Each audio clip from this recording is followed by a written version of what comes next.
From Pacifica, this is Democracy Now! Es que si Estados Unidos en realidad quiere, if the United States really si quiere detener el éxodo wants to stop hacia el interior de sus fronteras, exodus from Latin America to the United States, if it really wants a serious relationship based on friendship, it has to begin by changing its own drug policy.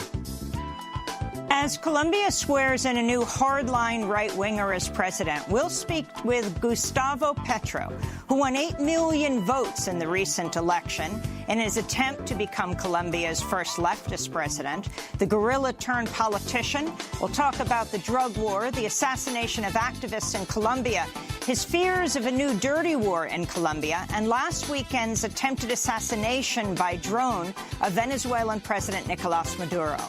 Then to the media-enabled musketeers. For a long time, media has forgotten about people with disabilities, or stereotyped us, which is why we started the Media-Enabled Musketeers. We've taught and equipped individuals with disabilities how to tell stories about their lives. We'll look at how a group of American and Russian filmmakers with disabilities collaborated to tell their own stories and speak with director John Alpert, who is just in Moscow playing hockey with Russian President Vladimir Putin. All that and more coming up.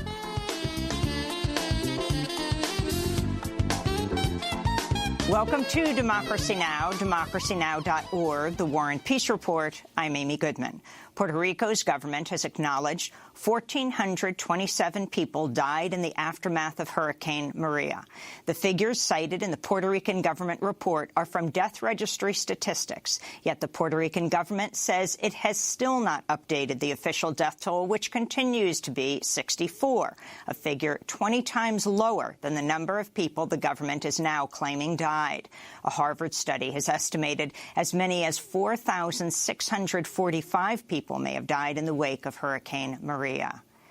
A federal judge has threatened to hold Attorney General Jeff Sessions and Homeland Security Secretary Kirstjen Nielsen in contempt of court after learning immigration authorities had already begun the deportation of a Salvadoran mother and her daughter, despite the two being plaintiffs in a pending ACLU lawsuit challenging Sessions' efforts to stop people fleeing gang violence and domestic violence from qualifying for asylum. Federal Judge Emmett Sullivan slammed the administration, saying, quote, "This is pretty outrageous that someone seeking justice in U.S. court is spirited away while her attorneys are arguing for justice for her." Judge Sullivan has now ordered the administration to return the mother and daughter to the United States immediately. They'd already been flown to El Salvador. They've now been flown back to Houston. The Trump administration's admitted it has still not reunited 559 children immigration officials forcibly separated from their parents at the border. The hundreds of children are still in government custody more than 2 weeks after a court-imposed deadline requiring the Trump administration reunite all the separated families. The separation of families has sparked massive condemnation and protest, including an Instagram campaign called Dear Ivanka, in which celebrities, including Amy Schumer and Chelsea Handler, are calling on the president's daughter and senior White House advisor to take action on the ongoing crisis of family separation. An Iranian woman with a life-threatening brain disease is being denied entry into the United States for treatment by Trump's travel ban. A Louisville doctor, who's the first in the world to find a cure for the brain disease, has offered to treat Marzia Taheri, but the Trump administration has so far refused to approve her for an exemption waiver from the travel ban.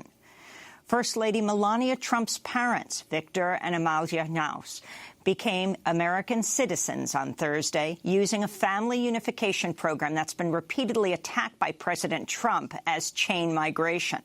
Trump has repeatedly called for an end of a long-standing U.S. policy allowing citizens to sponsor their parents and siblings for legal residency. Fox News anchor Laura Ingraham is facing a backlash after she went on a racist tirade against immigration on Wednesday night. Because in some parts of the country, it does seem like the America that we know and love doesn't exist anymore. Massive demographic changes have been foisted upon the American people. And they're changes that none of us ever voted for and most of us don't like. From Virginia to California, we see stark examples of how radically, in some ways, the country has changed. Now, much of this is related to both illegal and, in some cases, legal immigration that, of course, progressives love.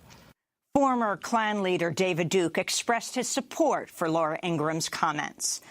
Vice President Mike Pence spoke at the Pentagon Thursday about President Trump's idea to create a new military space force as a sixth branch of the U.S. Armed Forces. Just as in the past when we created the Air Force, establishing the Space Force is an idea whose time has come. The space environment has fundamentally changed in the last generation. What was once peaceful and uncontested is now crowded and adversarial. Today, other nations are seeking to disrupt our space-based systems and challenge American supremacy in space as never before. Vice President Pence also called on Congress to allocate $8 billion for military activities in space over the next 5 years. President Trump tweeted Thursday, "Space Force all the way." In Yemen, new details are emerging about the U.S.-backed Saudi-led bombing massacre of school children in Yemen's northern Sada province Thursday. The United Nations says the airstrike hit a bus carrying children from a summer camp, killing and injuring dozens of children. Most of the victims were between 10 and 13 years old. This is an eyewitness, Musa Abdallah. This strike happened in the middle of the market, and it targeted a bus carrying children. Our shops were open, and the shoppers were walking around as usual. All of those who died were residents, children, and shop owners. The UN Secretary General Antonio Guterres is calling for an independent investigation into the attack in Yemen. The American Psychological Association has voted to reject a proposal pushed by the Pentagon to reverse its new rules barring psychologists from participating in interrogations. The APA approved the rules in 2015 after an independent investigation showed how the APA leadership actively colluded with the Pentagon and the CIA torture programs. The American Psychological Association is the largest group of psychologists in the world. In a newly leaked audio recording, House Intelligence Committee Chair Devin Nunes of California says Republicans must keep control of the House in order to protect President Trump from special counsel Robert Mueller's investigation. Listen carefully. So therein lies, so it's like your classic catch-22 situation where, I mean, we're at this what puts us in such a tough spot. If Sessions won't unrecuse and Mueller won't clear the president, we're the only one, which is really the danger. That's why I keep, and thank you for saying it, by the way. I mean, we have to keep all these secrets. We have to keep the majority. If we do not keep the majority, all of this goes away. Congressman Devin Nunes is chair of the House Intelligence Committee, which is responsible for conducting the year-long investigation into Russia's alleged election interference and Trump's ties to Russia. In Newtown, North Dakota, hundreds of people marched in honor of Olivia Lone Bear and other missing and murdered Indigenous women across the country. The march came days after Olivia Lone Bear's body was found in Lake Sakakawea, 9 months after she went missing. In education news, the common application used by students to apply to college will no longer ask students for their criminal histories. The move is a victory for proponents of Ban the Box, a movement to stop employers and universities from asking for criminal records. The National Football League's preseason games began Thursday night with a number of players protesting during the national anthem, kneeling, raising their fists, or staying in the locker room during the anthem. Among the protesting players, Malcolm Jenkins and Devontae Bowsby of the Super Bowl winning team, the Philadelphia Eagles, both raised their fists, while Eagles defensive end Michael Bennett walked out of the tunnel during the playing of the anthem and headed to the team bench. On the Miami Dolphins, wide receivers Kenny Stills, Albert Wilson, both took the knee during the anthem, while Dolphins defensive end Robert Quinn and wide receiver Kenny Stills both raised their fist. Colin Kaepernick, the player who started the protests in 2016, also tweeted a photo with Stills, writing, "My brother Kay Stills continued his protest of systemic oppression tonight by taking a knee. Stay strong, brothers." The two are wearing shirts reading, "I know my rights." The NFL says it will not punish the players for protesting, saying it suspended its newly implemented policy of fining teams with protesting players because the league did not consult with the Players Association before implementing the policy. And this weekend marks the first anniversary of the white supremacist gathering in Charlottesville, Virginia, which became the biggest and deadliest white supremacist rally in decades in the United States. The violence began on the night of August 11th, when hundreds of white men bearing torches marched on the University of Virginia campus and attacked a small group of anti-racist protesters. The following day, up to 1,000 white supremacists and neo-Nazis gathered in Charlottesville, attacking anti-racist counter-protesters, killing a young woman, Heather Heyer.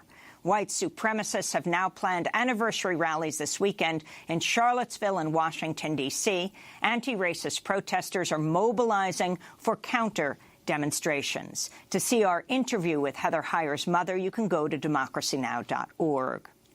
And those are some of the headlines. This is Democracy Now!, democracynow.org, The War and Peace Report. I'm Amy Goodman. In Colombia, the right-wing politician Iván Duque has been sworn in as Colombia's new president. Duque was handpicked by former right-wing President Álvaro Uribe and has vowed to roll back key parts of Colombia's landmark peace deal with FARC rebels. U.S. Ambassador to the United Nations Nikki Haley met with Duque ahead of his inauguration Tuesday to discuss U.S.-Colombia relations and the U.S.-backed drug war in Latin America. Duque also opposes drug legalization.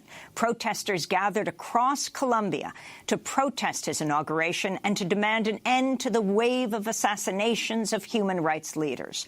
Just before Duque's inauguration, I spoke to Gustavo Petro.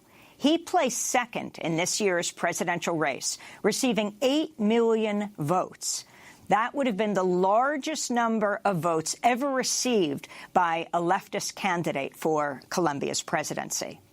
In the 1980s, Gustavo Petro was jailed and tortured for being a member of the M19 guerrilla movement. He later went on to lead efforts in Colombia's Congress to investigate ties between paramilitary death squads and top politicians. Petro is the former mayor of Bogotá and has just rejoined the Colombian Senate. I began by asking Gustavo Petro in Bogotá about the news from Venezuela, Colombia's neighbor to the east. On Saturday, Venezuelan President Nicolás Maduro was uninjured in an apparent assassination attempt when drones loaded with explosives detonated above his head as he gave a nationally televised speech. Maduro blamed right-wing opponents and the Colombian government for the attack. It is the first drone attack, attempted assassination, on a sitting head of state. I asked Gustavo Petro for his response to what happened. In general, I believe that governments try to resolve their own internal conflicts, oftentimes their inabilities, by blaming it on external actions or foreign actions. And even though there's no question about it that there is external action, that no government operates absolutely independent of international context and interests and forces that are outside of a given society. What is true is that a government does not do very well by delegating blame for any event on those outside forces. There's always an internal situation that makes it possible, that makes possible different actions. And I believe that President Maduro has to examine in depth the internal situation of the country. There's an absence of a real dialogue. There's an absence of a clear program for a transition to a productive economy, given that Venezuela can no longer live off of oil. And these plans are not seen either in the opposition or in the government. A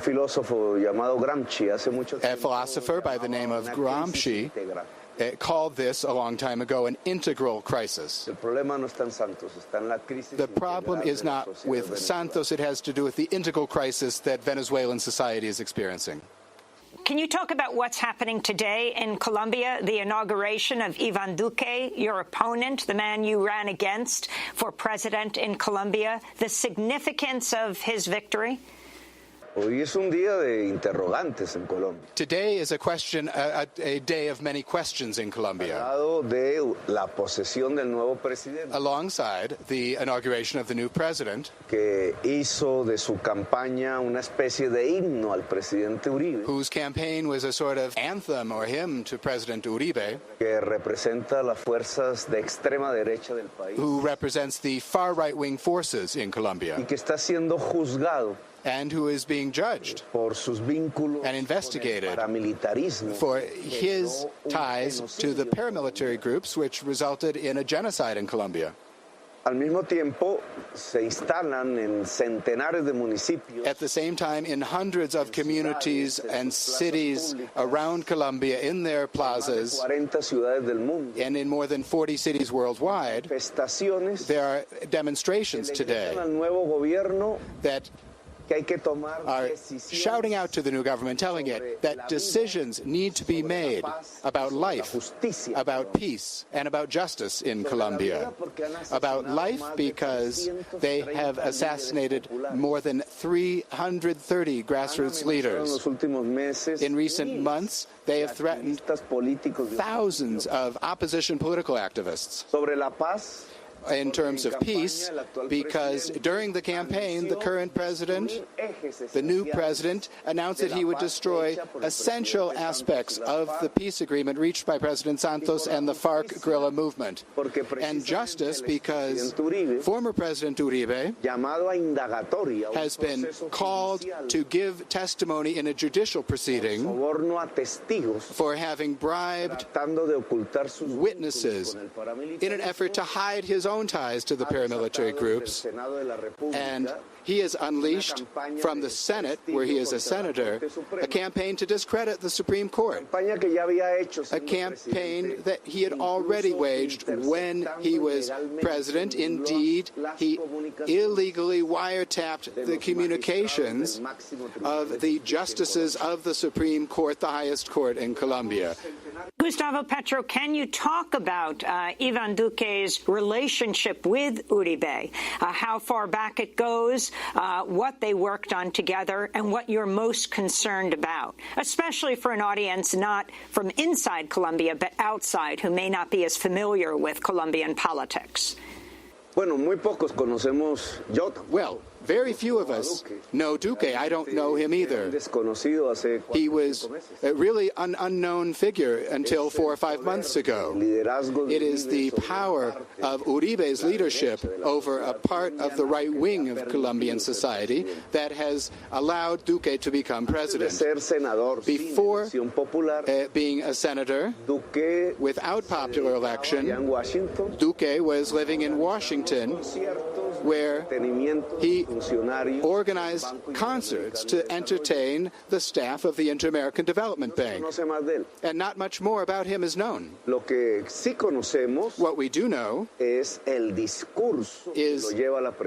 discourse that has brought him to the presidency, which is exactly the same as the discourse of former President Álvaro Uribe. And it's in this connection that there are concerns and fears. This is what led 8 million people to vote for me in the effort to win the office of President of Colombia. There is fear that the little bit of peace and democracy that has been constructed in Colombia would be destroyed, of public liberties, of judicial independence, and respect for differences. If you examine, for example, the resume of the person who is going to be the representative of Colombia before the Organization of American States, Mr. Alejandro Ordóñez, you will find dirán cimiento la hoja de vida de una persona the resume antisemita, of a person who is an anti-Semite, que es homofóbico, who de is acción, a homophobe and who acts on that, que es fascista de ideología. and whose ideology is fascist. Es el que nos va a representar. He is the one who is going to be representing us at the Organization of American States.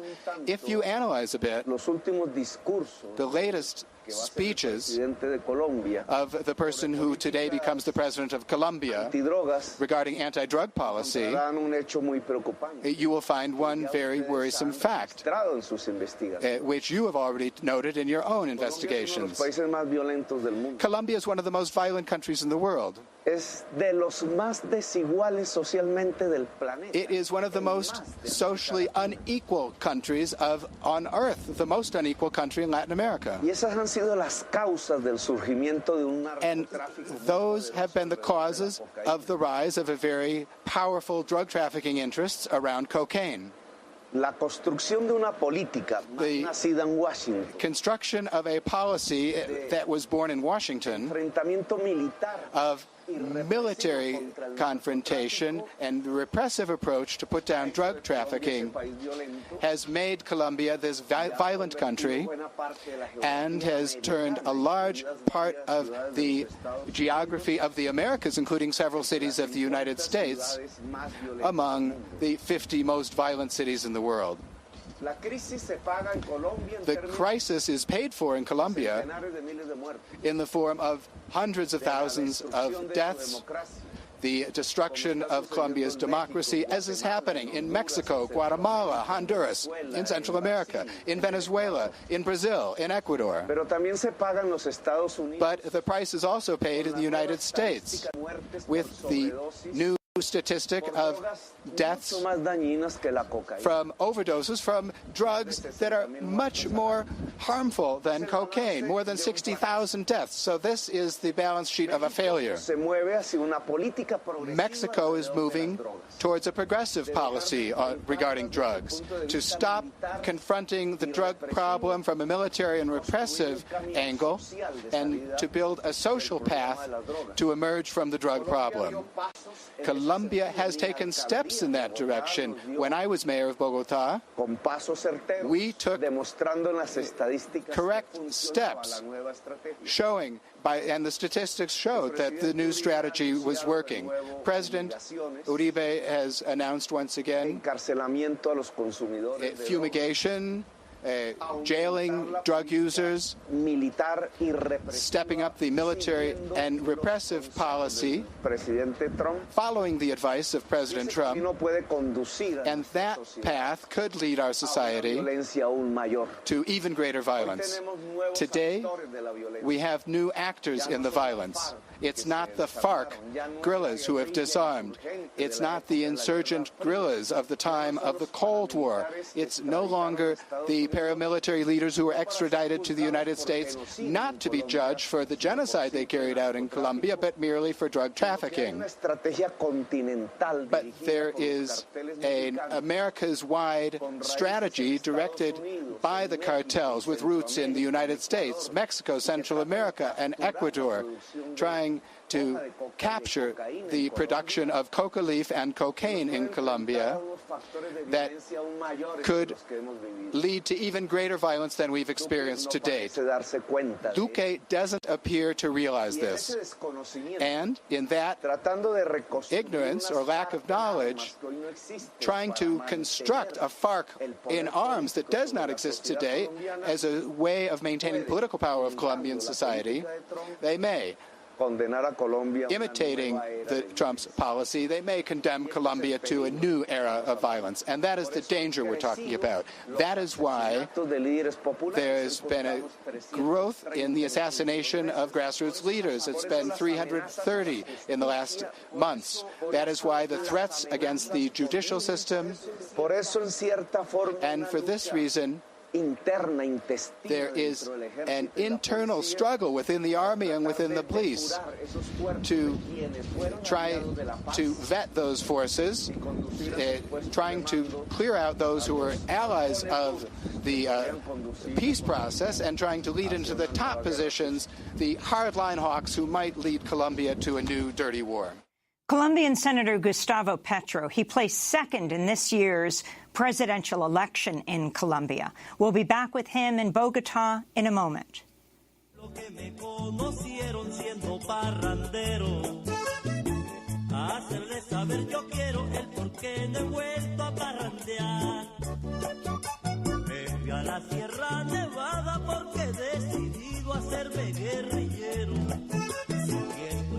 Compañeros en el 19 frente de las FARC. He tomado este camino porque considero justo y necesario que los pobres de Colombia seamos quienes estemos en el poder. Hombre, porque ya está bueno tanta explotación contra los proletarios. Y la lucha por ser libres es para nosotros sagrado deber. Y por eso, guerrillero soy guerrillero, empuño el fusil y al combatir. This is Democracy Now!, democracynow.org, The War and Peace Report. I'm Amy Goodman as we return to my interview with Colombian Senator Gustavo Petro. He placed second in this year's presidential race in Colombia, receiving 8 million votes, more than any left presidential candidate in Colombia's history. The inauguration took place on Tuesday when we spoke to Gustavo Petro, the inauguration of Colombia's new right-wing president, Iván Duque. Your own aide, Ana Maria Cortés, was also assassinated in the last weeks of the campaign. Can you talk about her? Do you think this was a message to you? Not only was one of our activists assassinated, several of the activists of Colombia Humana were assassinated in just one province. Cesar, one of more than 30 of the administrative regions of Colombia. 72 activists from our movement have been assassinated, and my brother just received a death threat at his home. My communications with the Office of the Prosecutor have been intercepted for the last year and a half. My family is in exile. There are millions of Colombians who are fearful today, who are afraid. That is why we're calling them into the streets, because in the public plaza one can overcome fear and at least not allow oneself to become paralyzed. But that is the reality today in Colombia. And that is what the new President Iván Duque will have to answer to. While you lost, Gustavo Petro, you also made history with 8 million votes to Duque's 10 million. You garnered more votes than any left politician in Colombian history. Can you talk about your vision for Colombia and why you think that vision did not succeed in ultimately winning? I no longer divide politics into left and right. I think that was a relatively logical way and a relatively realistic way to describe politics in the 20th century. But today, politics is divided between the politics of life and the politics of death.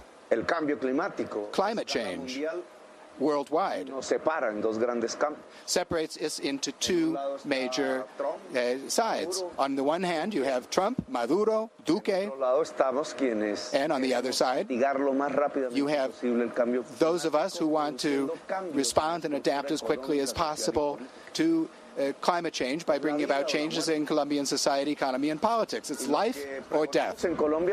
What we were preaching in Colombia is that we need to build the movement of life from the standpoint of respect for nature, from the standpoint of moving from an extractive-based coal-exporting economy. We are the 5th leading coal exporter in the world.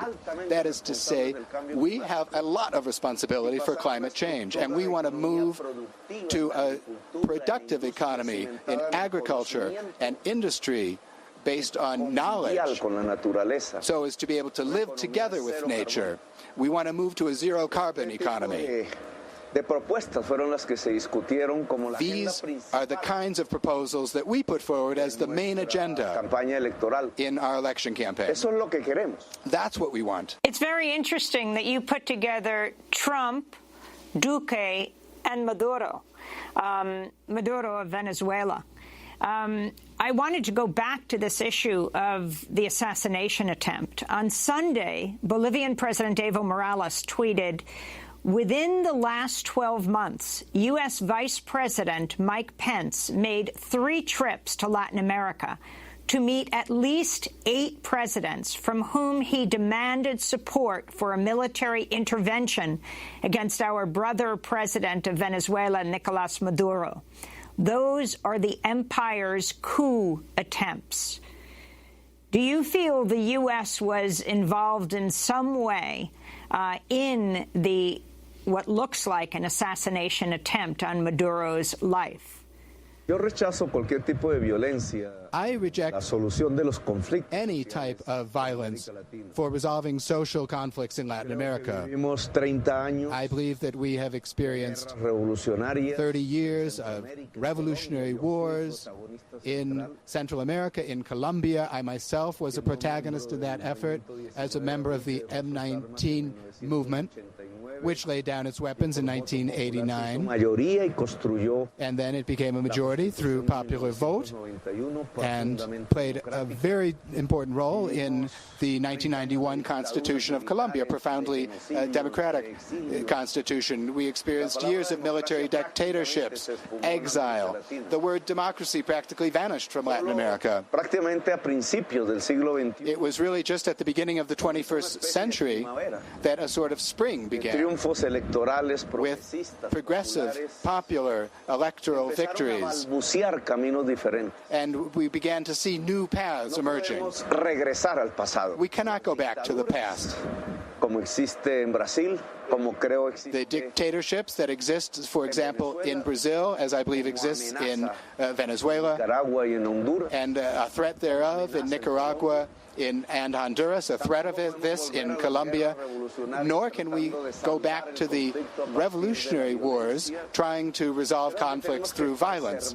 I think we need to preserve Perseverar and persevere along the nonviolent paths in order to work out our own conflicts. Eso no significa que no hayan agredido violentamente a Maduro. That does not mean that there's not a violent attack against Maduro. Intereses que That doesn't mean that there are not la interests sociedad venezolana, who would like to see Venezuelan society collapse, colapsar la sociedad libia, la sociedad iraquí, la sociedad siria. but the same interests who brought about the collapse of the society of Libya, Iraq, Syria. Behind that, there's a dark and dirty game all around oil interests and the world oil market. Sé que el colapso de Venezuela sería el colapso I know inmediatamente de Colombia. that the collapse of Venezuela would immediately mean the collapse of Colombia, because millions of Colombians who in years past went into economic exile in Venezuela would come back. And as Pope Francis says, these kinds of exoduses just create new situations of slavery and violence. Al interior de la sociedad norteamericana. I know that there's also a hardline, racist, xenophobic, imperialist sector in U.S. society who, with their allies in Europe, believe they can dominate the world and accommodate the different visions of hundreds of human cultures into their exclusive way of thinking and acting. Pero estoy absolutamente convencido que But son los pueblos I'm mismos totally que transforman la convinced sociedad. that it's the peoples themselves who transform societies. Mencionado aquí del cambio The climático, issue that I've fíjense raised, ustedes. climate Que yo le change, propuse a los colombianos, a well, Colombia, I propose to the Colombians and to Colombia that this should be the fundamental line of our international policy. And from there, based on that, we should determine who are our allies and who are on the other side, together in a single political party, speaking in general global terms, someone like Maduro and someone like Trump are together because the progressive wave in Latin America that began in the early 20th century consolidated its role by greater income distribution, the genuine desire to reduce inequality in the most unequal region of the world based on the rents that were generated by the rise in international oil prices as well as coal and gas prices. It's an unsustainable way forward, which is being shown in Venezuela. And the governments of Ecuador and Bolivia, and in part Brazil, followed that same path. I think that this has brought about a crisis, violating their own democratic principles. We see this in Venezuela, and we now see it in Nicaragua. A new progressivism is emerging. Graphically speaking, we could say there's a new axis between Mexico, Bogotá, and Sao Paulo. Now, an important force has won the presidency of Mexico. We almost did the same thing in Colombia with 8 million votes. And it may happen in Brazil if the current dictatorship there allows it. That new axis should propose for Latin America a new role in the international order. Reject being assigned, being mere exporters of raw materials, of fossil fuel raw materials. That alone would bring an end to Colombia. And we need to have a new role. Production based on knowledge. Production without carbon, a decarbonized production, and therefore a new democracy. This is what we propose to the world. And this new progressive axis would have very powerful allies, humankind itself, and would display its moral and political superiority, its superiority of arguments based on science. That, I believe, is what we are now building in Colombia and in Latin America. That is the way forward that we are going to be trying to insist on in coming months and coming years. We're speaking to now Senator Gustavo Petro. He ran for president of Colombia, got more votes than any previous opposition left-leaning presidential candidate in Colombian history. Nikki Haley, the U.S. ambassador to Colombia, is leading the delegation for Ivan Duque's inauguration as we speak. Ambassador Haley wrote in the Miami Herald, "The United States stands unequivocally with the people of Venezuela and Nicaragua against their corrupt governments. Colombia presents a model for their democratic aspirations. We look forward to working with the new government in Bogotá to ensure that the freedom model endures for all the Americas." The Washington Post quotes one unnamed U.S. official saying now Colombia will have the most pro-U.S. president in all of Latin America. Your thoughts? I think that all of the Colombian presidents have been the most pro-U.S. presidents of Latin America, whatever U.S. policy has been. Back to the 1950s, Colombia was one of the few countries that joined the United States in the Korean War. The same brigade that was in Korea came back to kill insurgents in Colombia, giving rise to the FARC, and that was at the orders of the president at the time, who had made speeches favorable to Hitler and Mussolini. They had been defeated in the Second World War. So before having a sort of, rather than facing some sort of Nuremberg trial, they decided to become the chief allies of the United States so long as they would not be tried for genocide. And that has been the history of the presidents of Colombia. El actual comportamiento del presidente Duque es el tradicional. Current conduct of incoming President Duque has been traditional, but the ambassador of the United States to the United Nations makes a mistake when she talks about Colombia. First of all, she does not recall the analysis and statements of her own ambassador a few years back, Miles Frechette, who said publicly that Uribe's government was a government that was an ally of the drug trafficking interests, and that the Uribe government made peace with the paramilitary groups, and rather than having them become subjected to justice, instead it was really the consolidation of a alliance with drug traffickers. And the representative coming to Dice que aquí está la libertad. The one who becomes. Existiera en toda América Latina. She says that here we have liberty, the liberty one would like to see throughout Latin America. No, I'm sorry, Ambassador. They have killed 330 leaders in recent months. I don't think that that is the liberty that the United States wants for Latin America. That's not freedom. I myself am threatened. Is that the freedom that the United States would like to see?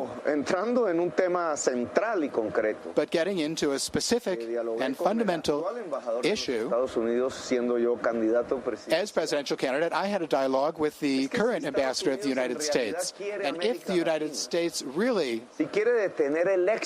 wants to stop the exodus from Latin America to the United States, if it really wants a serious relationship based on friendship, it has to begin by changing its own drug policy. The anti-drug policy of the United States government is found its highest expression in military struggle and repression that is directed against drug users and against the peasants who produce coca leaf. And this is now making all of Latin America bleed. It's leading to the violent death of Latin American society. But at the same time, it is leading to the death through overdose by not mitigating damages by a more scientific-based policy in the U.S. society itself.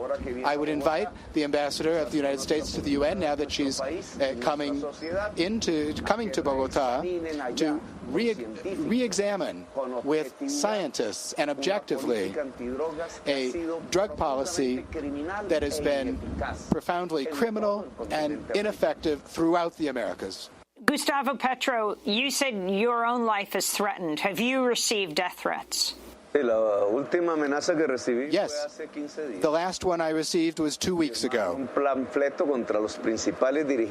There was a pamphlet circulating against the main opposition leaders in Colombia by a group called the Black Eagles. They've threatened thousands of people throughout Colombia in the last couple of months. The grotesque content of these death threats, well, they always say that we should not be the opposition to Duque. Not a single member of the Black Eagles is in prison. There's never been any combat. There's no record of the real existence of an organization independent of the state called the Black Eagles. They carry out threats from the far north in the Guajira Peninsula to the far south of Colombia, Leticia, and the Amazon. There's no organization that has such a capacity to cover all of Colombia's geography other than the state. The threats are actually made by public officials of the Colombian state, who create internal clandestine groups. And those who are at the command are struggling to become the top commanders of the police, the army, and the intelligence bodies in the new Duque administration. That's what the Águilas Negras, or Black Eagles, are. Those are the ones who've been carrying out most of these threats. Colombian Senator Gustavo Petro. He placed second in this year's presidential race in Colombia, receiving 8 million votes, more than any left presidential candidate in Colombia's history. I spoke with him in Bogota on Tuesday just before he left for the inauguration of Colombia's new right-wing president, Iván Duque. We'll play the second half of the interview next week on Democracy Now! Special thanks to Charlie Roberts. When we come back, the media-enabled Musketeers, a group of American and Russian filmmakers with disabilities collaborating on telling their own stories. Stay with us.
Samba de Igor by Igor Butman Big Band. This is Democracy Now!, democracynow.org, The War and Peace Report. I'm Amy Goodman.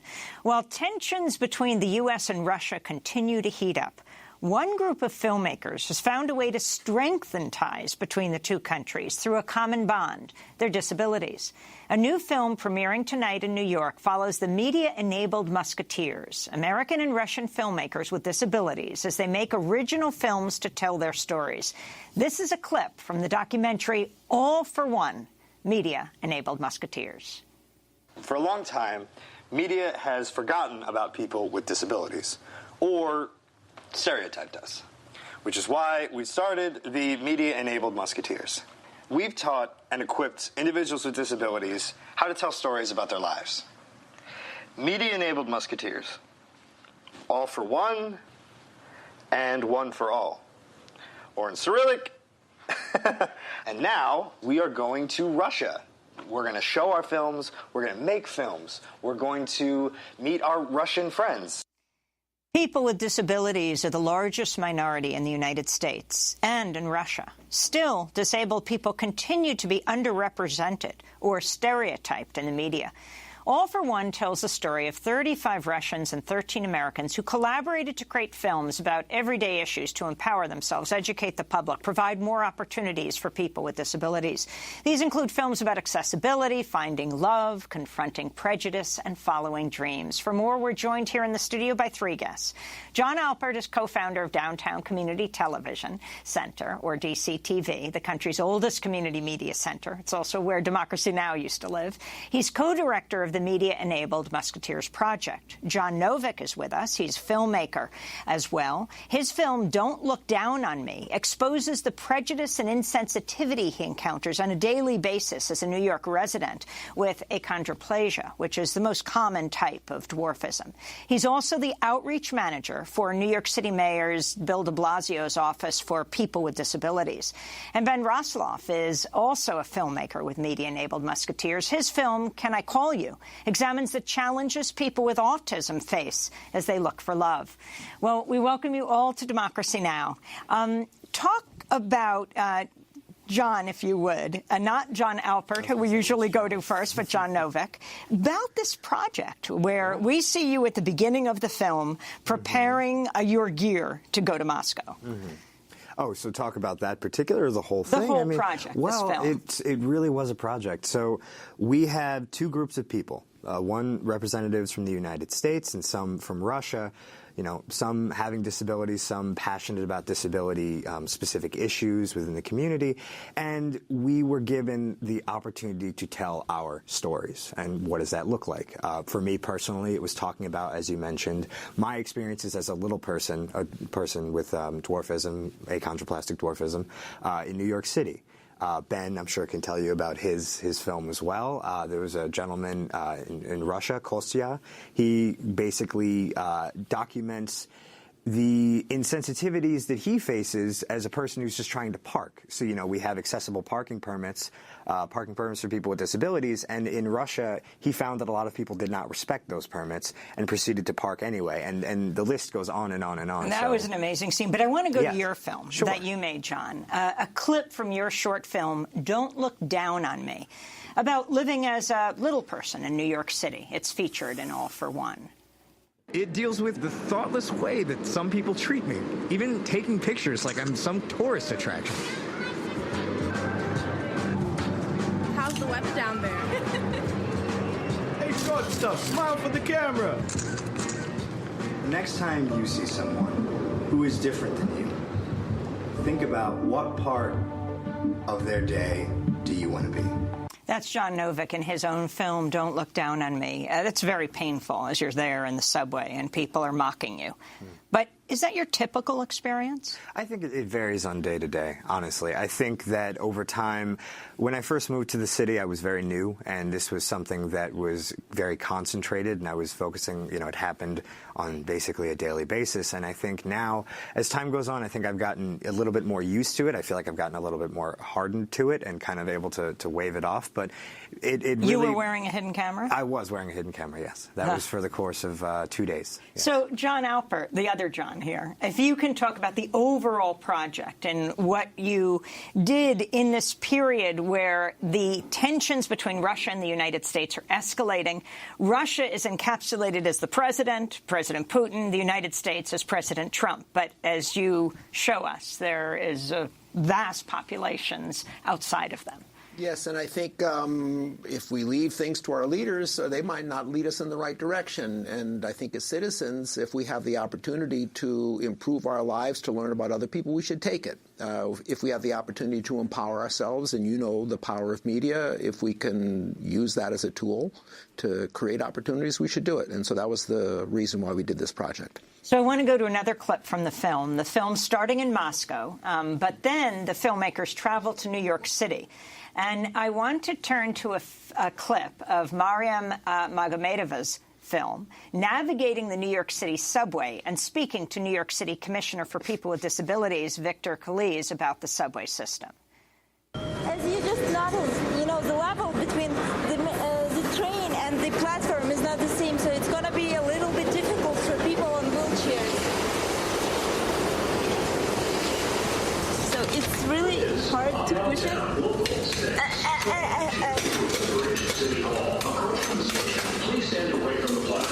This is not really accessible. They made a door for a person on a wheelchair, which is really difficult to push, but they didn't make a ramp for him. So how is gonna to get out? Our subway station's over 100 years old. As you notice, we don't have any telephone poles. Everything's in the ground. So to get to the infrastructure of that is pretty tough. But when we're building new, all subway stations are accessible. It's good that someone with a disability has authority. He